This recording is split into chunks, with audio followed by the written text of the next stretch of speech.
Hello, everyone. Welcome to A Course in Miracles 365, Awakening to Love. I'm your host, Tomas Garza, and I hope that you're having a beautiful day, wherever you are and whatever it is that you're doing. And I really hope that you're having fun, right? I hope that you're having some fun today, so don't forget that. This is such a beautiful lesson in the workbook that we're covering today. And that's workbook lesson 91 that really I want to launch right into it. So I thank you as always for tuning in, whether you're catching this live or on the replay. Thank you for all your likes, loves, comments, the hearts, the shares. Those are beautiful. So thank you so much for your continued participation. And EWN, by the way, so thanks you for your support of their fantastic programming, all of the shows. So thank you on behalf of the network as well. All right. So we're launching into this. Lesson 91, we've finished a review period. And yesterday, I want to invite you to go back and take a look at yesterday's live stream, where I talked about the simplicity of spirituality. And you're going to see that in play today when we talk about this idea. And that is, miracles are seen in light. All right. Miracles are seen in light. That's lesson 91 in the workbook. It's a pretty simple statement, and it's beautiful. It's resonant. Miracles are seen in light. So what does that mean? Well, let's get into that. The miracle, as A Course in Miracles describes it, is always there. So another way of looking at it is who we are is always there. Love is always there. God is always there. Our limitlessness is always there. In other words, we are limitless. We are strong, right? We are love itself. It's always there, even when we forget. Not if, but when, right? Because it's when in this world, when we forget, when we act out of fear, when we are unloving, when we lash out, when we find ourselves carried away by our habitual tendencies away from the present moment and fretting about something that happened yesterday, or fretting, worrying, anxious about something that may or may not happen tomorrow. When we find ourselves carried away, it happens all the time, right? That is not light. Light is in the present moment. In fact, it is the present moment.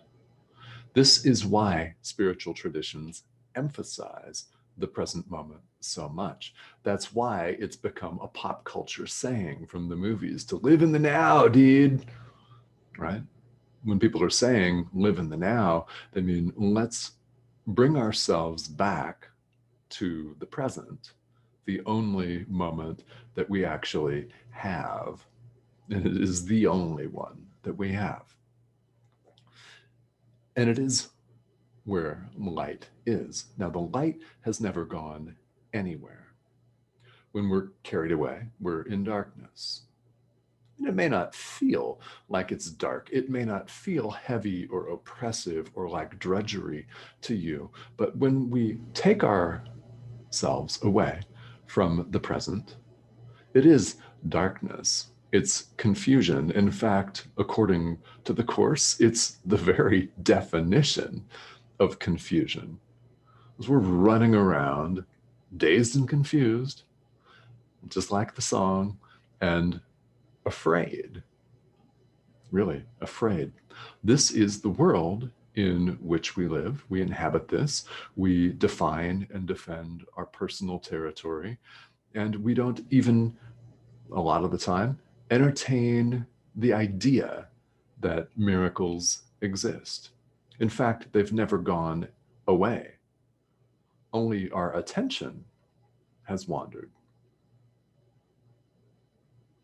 So it's a very powerful realization.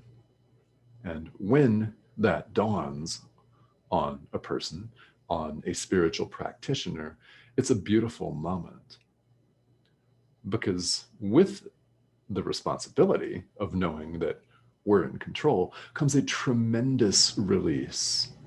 The tremendous release of all of the drama, a tremendous release of our sense of powerlessness, that we're puppets on a string being dangled around by evil, vindictive gods and goddesses that are playing with us and taking bets on how much we can suffer, right? It's not the way it is. We're in control of our own suffering or happiness, no matter how overwhelmed we may feel in the moment.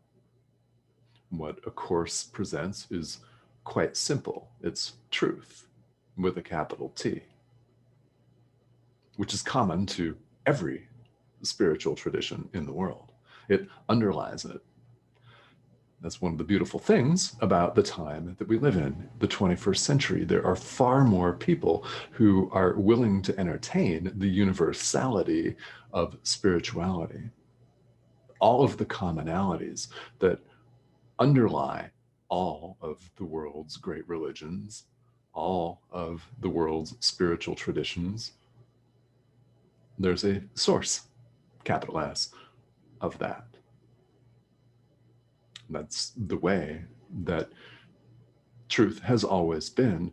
It's just us that have gotten confused and wandered around in the darkness. So you might find yourself thinking, well, okay, that sounds really good, but this darkness, this confusion is my experience. It's my reality here in the world. So what do I do? I love this question. I mean, this is why we have spiritual practice. It's why we have this workbook, which includes daily suggestions for practice. Now, I use the word suggestions because they really are that. They're suggestions for how you should go about and it should really, because I mean, this is Jesus saying, okay, if you want to learn this, do this. But of course, do you have the time every day? Maybe not, right? Do you remember to practice every day? Maybe not. And that's okay, right? Really, that's all right. If you do nothing else, this is true every day. Come back to the idea itself and just repeat it in your mind several times. Miracles are seen in light whenever you remember it and entertain that idea. That'll help a lot, more than you can even imagine. And indeed, for any of these ideas, that's all the workbook suggests that we do, says that we need to do, is just show up and practice them, just entertain them. They don't have to believe in them. It could seem really implausible, and it can seem very preposterous, insanity even, to a mind that's conditioned to having reality be only what you can see with the body's eyes, and that's provable with Newtonian physics, right? In your biology textbook. Yeah, nothing against Newtonian physics, biology textbook. It's not the whole picture. And because you're watching this, you know it's not the whole picture. So what do you do when confronted with, if you prefer the word confronted, faced with the truth that the miracle is always there? You just can't see it. Well, that's threatening to the ego. And you might find yourself likely to say that somebody that claims this, like myself, is insane. Yeah, no, not really. But because we're so conditioned in the world, because our habitual tendencies toward fear are so ingrained, they're so inculcated in our value system, in our behavior systems, it's difficult for us to even accept that there might be another way. It's difficult for us to even accept that Miracles have always been there, and they're our birthright, and we have a right to them. We're entitled to them, which is one of the workbook ideas, and we should rightfully expect them at all times, why they're always there. So if you don't believe that and find this idea a little out there, a stretch, a straining credibility, even completely insane, that's okay. The workbook gives us a way to work with that. And that's today's practice period. So it calls for 3 10-minute meditations today. Now I can feel people watching this saying, oh, I don't have time for that. Well, that's all right. That's all right. Again, if you do nothing else, repeat today's idea. I want to go through in some detail here on the live stream the way the workbook suggests that we practice this. This is very profound. Spirituality is about experience. It's not about belief. You don't have to believe that miracles are seen in light. You don't have to believe that God is, period. It's okay. It's okay if you don't. I mean, you're more than welcome to be here anyway, and you belong here anyway. You totally do. It's okay to be skeptical about that. Why? Because spirituality is not about belief. You know, when you were little, you might have been asked repeatedly, well, do you believe in God? And some of you might have said yes. Some of you might have said no. Some of you might have been completely unsure. But, no problem, right? It's not about belief. It's about experience. Yeah. One of my really, really great human teachers in this lifetime has been Lama Michael Conklin of Kagyu Changchub Chuling in Portland, Oregon. Now, Lama Michael was the head Lama at this Tibetan Buddhist center in Portland in the United States. And he said something that I just really resonate with, and I want to share that again right now, today. I love it. Nothing exists until you experience it. Okay. In other words, be as skeptical as you want to be. That's fine. Nothing exists until you experience it. Once you do, oh yeah, yeah, oh yeah, it's no going back once you do. So what we're aiming to do with lesson 91 and the practice period today, or practice periods, I mean, if you can do all 3, great. Absolutely, please do.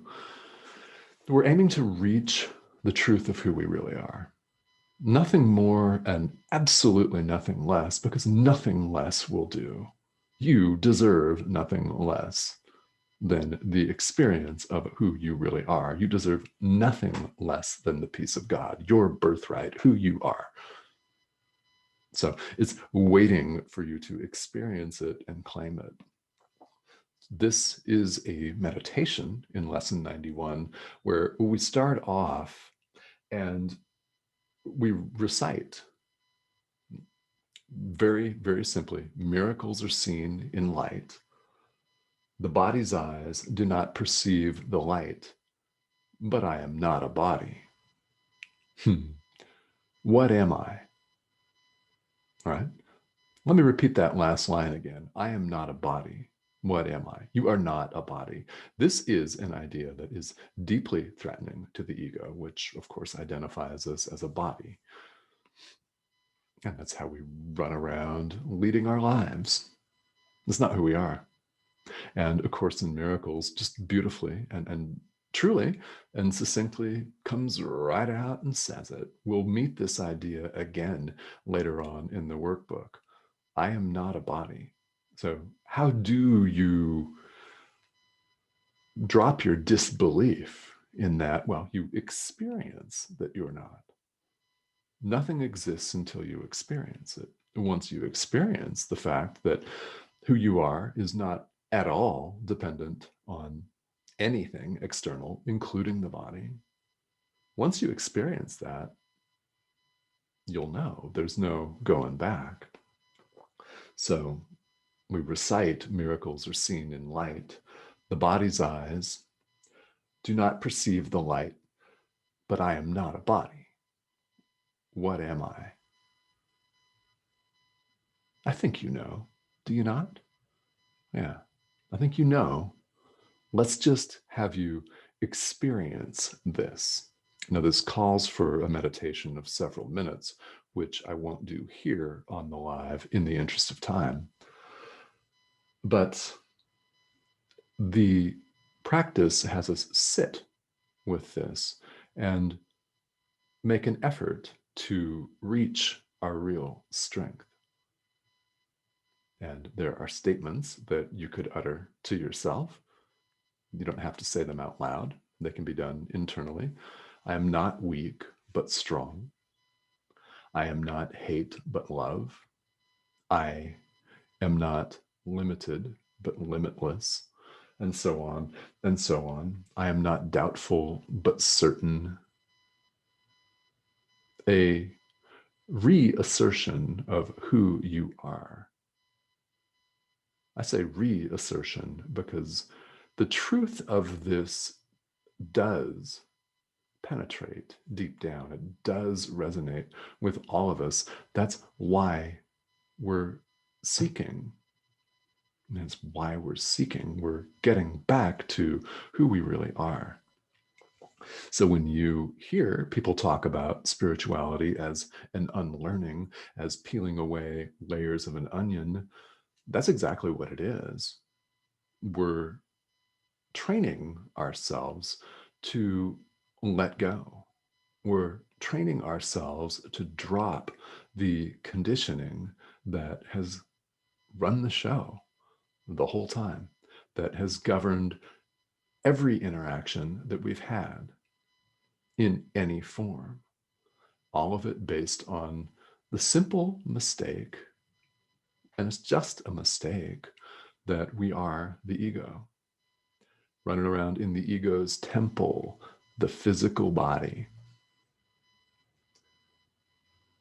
So, as with all workbook lessons, it is not expected that you immediately believe that you're not a body. I mean, it can sound like a very audacious, very brash assertion indeed, can't it? So entertain the idea that miracles are seen in light. That's why we're entitled to them. We're not a body. Who are we? Ask that question. I encourage you to follow this practice period today as it's presented in Workbook Lesson 91 to the best of your ability.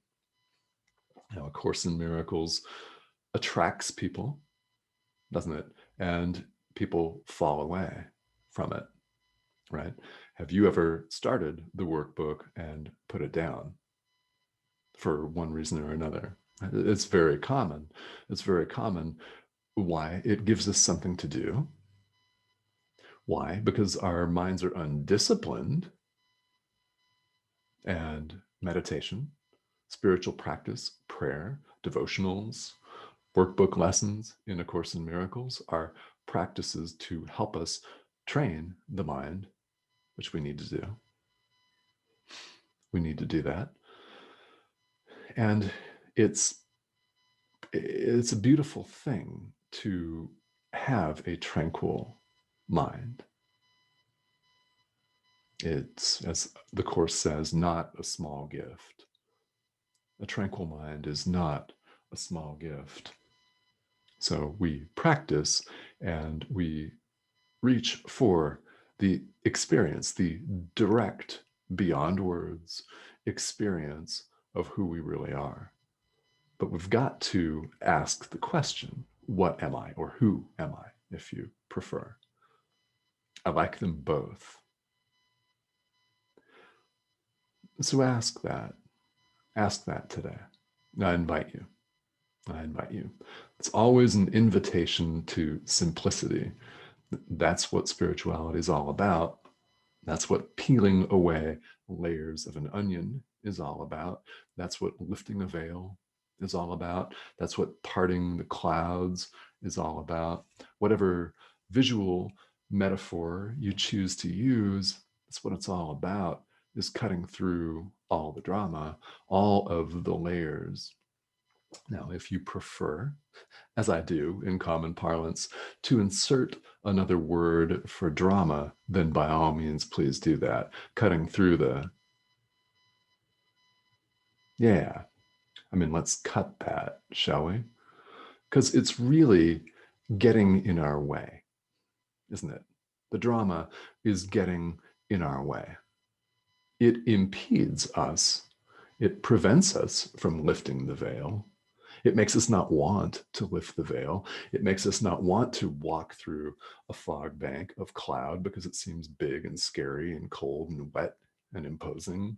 Yeah, it's insubstantial. Just walk through it. That is a metaphor that the Course uses quite a bit, and I love it because that's what these illusions are like. They fall away in the light. Miracles are seen in light, not in darkness. If you remain in darkness, how can you expect to see them? You can't. It's not possible. They're seen in light. So, all right, let's check in and see who's joining me here on the live today. I've seen a couple of people share this out, so thank you for doing that. I really appreciate that. And it's really wonderful to share the beautiful programming of Enlightened World Network with the world. And it is a global audience, so I thank you all for tuning in. It's always a lot of fun. We've had people from literally every continent but Antarctica. And one of these days, somebody's going to be down there with an internet connection, I don't know how, at the South Pole Research Station. And if that's you today, I hope you let me know that, right? Because that would make all of the continents. So it really is global. And it's beautiful because we have the technology to be able to reach each other in this way. And spirituality is universal. So really, it's quite perfect. And hello, people that are joining in. Hope, hi, how are you? Good evening. Yeah, Hope from London. Yes, excellent. And Abba, hi, how are you? It's great to have you back here on the show. And they're creating miracles. Yes, your soul, spirit, more than the body. Absolutely, that's what we are. Yeah, spirit, if you like. You know, if that is the term that people want to use, soul, yeah, more than the body. What the body is in A Course in Miracles, this is really beautiful. It's of course, a subject for another day. Obviously, I could talk about this for a long time, but it's a communication mechanism. And what we do in A Course in Miracles is give the body over to the Holy Spirit or Jesus or a God and allow the higher power to do its thing through us, right? We're a conduit, and the body is a communication mechanism to reach other people. I'm reaching other people because I appear to be talking in this thing. I love it, that this thing that we refer to in the English language as a body.